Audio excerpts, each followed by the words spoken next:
For a straight leg hip flexion, passive range liftoff, we're gonna get into the half kneeling position. And there are two ways we can do this exercise. We can either stay in flexion and round our spine. So you can see my back is rounded here and work in a flex position, or we can stay in spine extension and work on the extension position.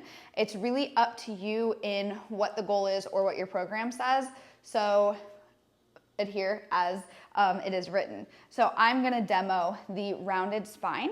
What I'm looking for is how much hip flexion I can get into till I feel a nice, good hamstring stretch in the back of my thigh here. Then I'm gonna contract my quad and keep my knee straight and try to lift my leg into my chest. It's not gonna go anywhere because I'm at my end passive range of motion. Then I'm gonna slowly come out of it until I can lift my leg just a sliver of an inch off the ground and hold for the prescribed amount of time and then reset.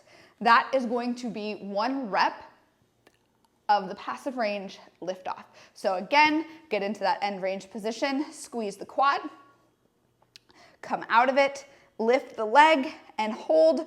You're gonna stop coming out of it and coming up the second you can get your foot up. Parachute it back down after the count is done, and that would be rep 2. You're gonna repeat for the desired amount of reps as it is written in your program. But what we wanna avoid is any sort of hip pinching or pain in the front of the hip. We also should not be feeling any numbness or tingling in the foot or any back pain with these as well. You should feel like all of these muscles in your quad and hip flexors are working really intensely and maybe a little bit of a hamstring stretch. It is okay and very common to feel some cramping, but we don't want to push into it too much. So if you start to feel some cramping, just see if you can lessen the intensity a little bit. And I want you to flirt with the cramping where you're not avoiding it entirely, but we're not pushing into a full-blown like muscle spasm. As you do this repetitively over several training sessions, the cramping should go down. What we are looking for in terms of progress as we are doing this exercise, as we are leaning forward, we are getting to our passive range of motion. How far it takes me to go out of this before I can lift my foot is the difference between how much I own of that range of motion, how much strength I have.